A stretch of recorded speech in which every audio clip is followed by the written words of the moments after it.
Ana til demek, Uygurnu sevmek. Kerip atqanыңla Uygur ana til ösmürler kanalı. Ana til.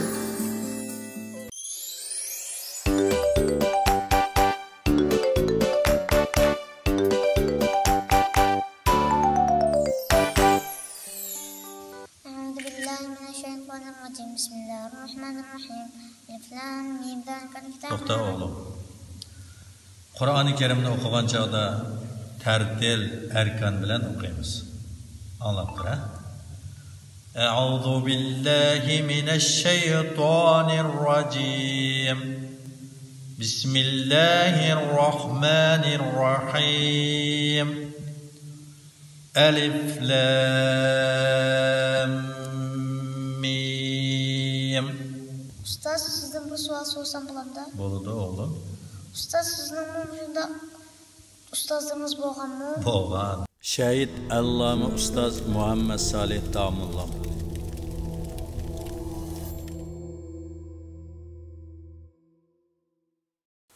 Bismillahirrahmanirrahim.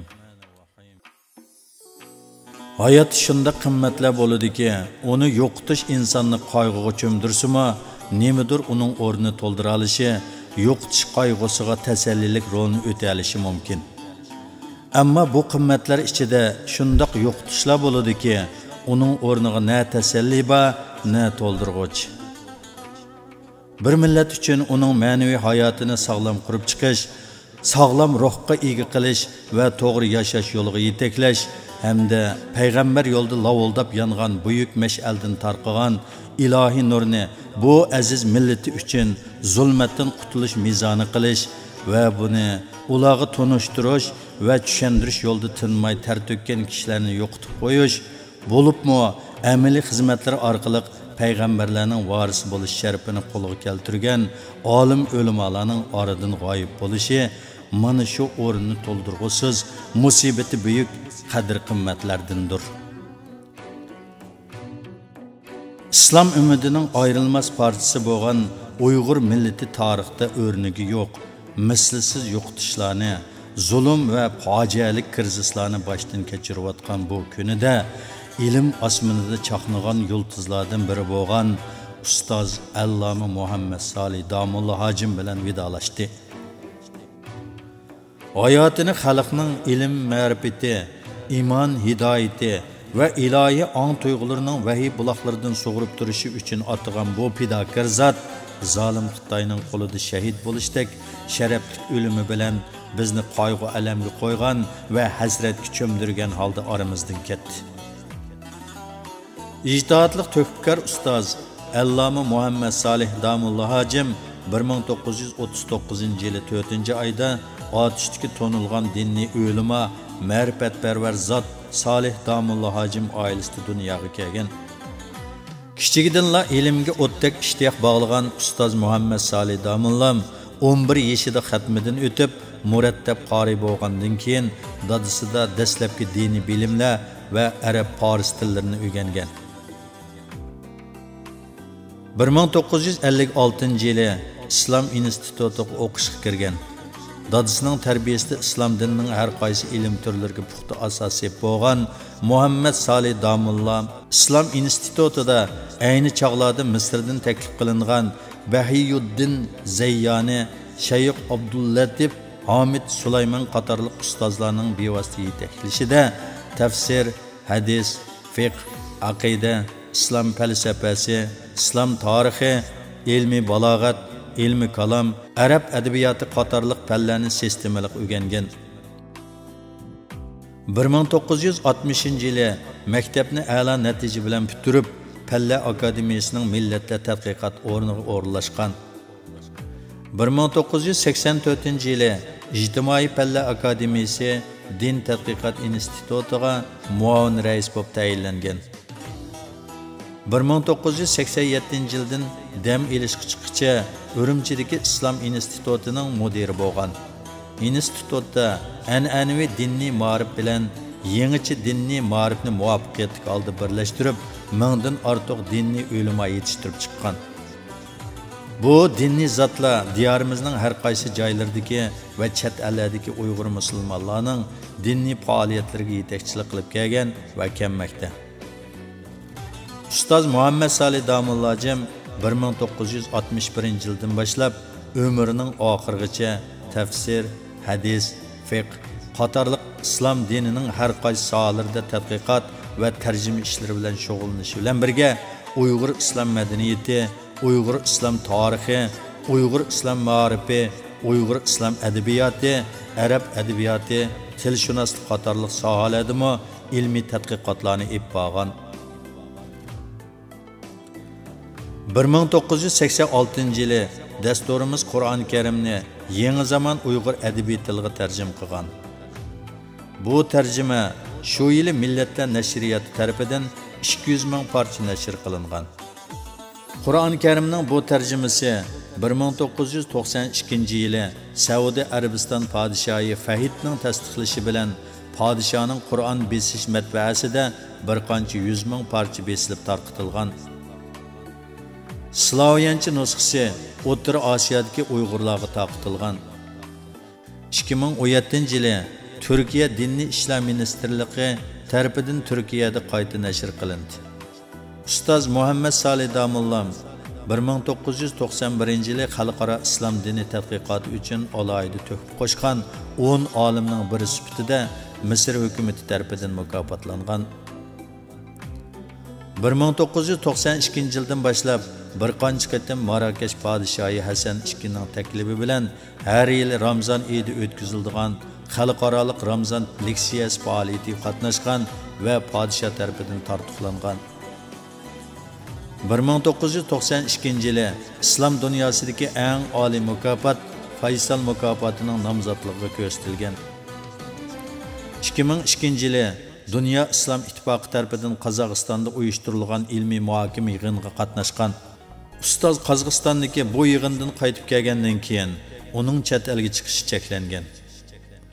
Ustoz 2002-yildan burun Misr, Saudiya Arabiston, Qozog'iston, Pokiston, İran, Marokash, Kuvayt, Tunis, Sudan, Türkiye ve Algeriya qatorliq davlatlardagi xalqaro ilmiy muhokama yig'inlarida Uyg'urlarning dinniy ahvoli haqida maqola o'qigan, leksiya so'zlagan.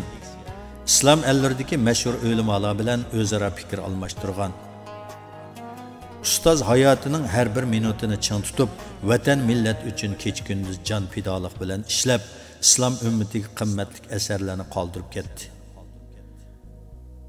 Tövendeki ustozning hayotida qo'lga keltirgan ilmiy va amaliy natijalari bo'lib, bir qism asarlari necha 100 ming parcha nashr qilingan. Ilmiy maqolalari vatan ichi va sirtidagi nopozliq jurnallarda e'lon qilingan. Tarjima qilgan asarlari. Qur'oni Karim tarjimasi. Qur'oni Karimning 29 va 30 paralarining tafsiri. Sahihul Buxoriy tarjimasi nashr qilinmagan. Sahihul Buxoriy va Qastalani sharhi tarjimasi. Buxoriyning Adabul Mufrad nomli hadislar to'plami. Tarjimasi nashr qilinmagan. Qur'oni Karim va hadislardan tanlanmalar. Qur'oni Karimning temalarga ayrilgan nusxasi nashr qilinmagan. Riyoz Solihin yaxshilar bog'chisi tarjimasi va sharh. Muhammed aleyhisselamның tercümalının tercümesi. Uygurca, Arapça Uygurca lügat. Arapça Uygurca çoğun kamus 2 cilit. Uygurca Arapça çoğun kamus tamamlanış basqıçidagi əseri bo'lib, hayatının ahırda bu əsərga ciddi işləvatqan. Duanın əhmiyyəti və xasiyyətli dualar. Dadisi və özünün Arapça yazğan qasidalar toplami. Uyghur ölümalarının Arapça yazılgan qasidalar toplami nashr qilinmagan. İslamiyatdagi mashhur shaxslar, asarlar va yurt joylar. Nur va qalam maqolalar toplami nashr qilinmagan. O'rta Osiyo islom tarixi nashr qilinmagan. Arabcha, Farscha va Chag'ataychadan o'z oldiga va boshqalar bilan hamkorlashib tayyorlagan, tahqiq qilgan tarjima asar va maqolalari. Divani lug'at Türk tarjimasi madaniyat inqilobida yo'qolib ketgan. İhya Ulumuddin tercüme, Mektubat tercüme, Camud Tevarih tercüme, Teravih Hamsa tercüme, Gazat Dermülk için tercüme, Tezkere-i Azizan tercüme, Teravih Cedide tercüme, Cedhul Muqil tercüme, Sirul Mukhlis tercüme, Cedid namlı Gazelle Divanı tahqiq, Tutiname tahqiq, Muhabbetname tahqiq, Salih Damullam ve Hüseyin Xan Tecelli'nin bir kısım şiirleri tahqiq, ilmi maqolları, hadis şerif haqida umum bayan. Hadis bizge nima deydi? İslam dini ve ilim ma'rifat. Allah'ın güzel isimleri ve sübhatleri. İslam dininin Uygurlar orasida tarqalishi to'g'risida. Diyarimizdagi masjidlarning islom dini tashviqotidagi roli arabcha yozilgan. Uygurlarning turmushidagi mazar temasi. İslam dini tarixidagi xavarishlar guruhi. Türktillah divanining muqaddimasi ustida dastlabki izdinish. Türktillah divanining tuzilish aloydiligi va tarixiy arx ko'rinish to'g'risida. Qutatqu belikdagi hojib so'zi haqida. Qutatqu belikdagi Udg'urmish obrazining tarixi arx ko'rinishi. Abba Xo'ja mazari va uning shakllanish tarixi. Maxtum Azam va uning nasabnomasi. Shia Ismoiliya mazhabi va uning tarixi to'g'risida. Ruqati Navoiy haqida. Mutafakkur adib, dongdor olim Hüseyin Xan Tecelli'nin şiirlerinin asasi tematik mazmuni ve bəddi alaydılığı to'g'risida. Ustozning yuqorqidek amaliy ish izlari va xizmat mevalariga nazar solganimizda uning to'kpalariga opirin o'qimay, haqqiga xayrlik duolarimizni yog'dirmay qolmaymiz. Qaraydigan bo'lsak, ustoz dinimiz ve zalim hakimiyet mustamlikasida qolgan aziz millatining asorat ostida yo'q bo'lib ketishiga to'sqin bo'la oladigan muhim omilning milliy madaniyat qurilmasining tashkiliy qismi bo'lgan dinni sog'lom tutib turish ekanligini cho'nqur tushunganlardan edi. Xalqi va avlodlarning dinni to'g'ri tushunishga qulaylik yaratish hamda dinning umumiy yetakchiligini musulmon xalqning ong va qalbida cho'nqur yiltiz tatqizish bo'lsa, ustozning orzu armonlaridan edi. Shunga u qatma-qat nazorat, qatma-qat to'salg'i va besimlarga uchrashib qaramay, imkoniyatning boricha millatining dinini muhofazat qilishga yetarli xizmatlarni ro'yobga chiqarish bilan band bo'ldi. U bu yo'lda bajandil xizmat qilishda bor kuchi bilan kurash qilishda chang turdi. İradesini birdamda bo'shatmadi. O ana shundaq ulug'vor ruh egisi bo'lish sifati bilan vatanimizda mayli ko'pchilik ilm ahllari orasida bo'lsin va yoki el jamoat orasida bo'lsin, hammaning nazarida Qur'ondan iborat ilohiy dasturini o'z ona tilida tushunish yo'lini qulaylashtirgan, payg'ambarning sunnatini sog'lom manbalardan tushunishga yordami bo'ladigan muhim xizmatlarni sungan bir munavvar dinniy olim edi. Darvaqa ustozning un-tunsiz tirishchanlik, xizmat va favqulodda kurash bilan o'tgan hayoti millatning hurmat, ehtiromini kuchaytirib qolmay, hayotining zolim hokimiyatning suiqasd obyektiga aylanganligi hamda shahidlikdan iborat har bir mu'min orzulaydigan eng oliy va sharafga sazovor muqom bilan dunyodan ketganligi va bu millatning qalbida cho'nqur hasrat va mangulik o'chmas iz qoldirdi. Milletimiz zalim hakimiyetinin istekleriga qarşı bir ömür özünün Uygurluk, dini alimlik ve müminlik şerefini qoğduğan ve bu yolda özünün ısıq cinni berişi bilen şehitler sepidin orun elip şereflik hayatını ahırlaştırgan bu fakirlik alimni hiç kaçan ve asla unutup qalmaydı. Allah merhumның ahiretligini hayırlı qılğay. Şehitler makamının en âli mertebesi bilen tartıqlıqay. Amin.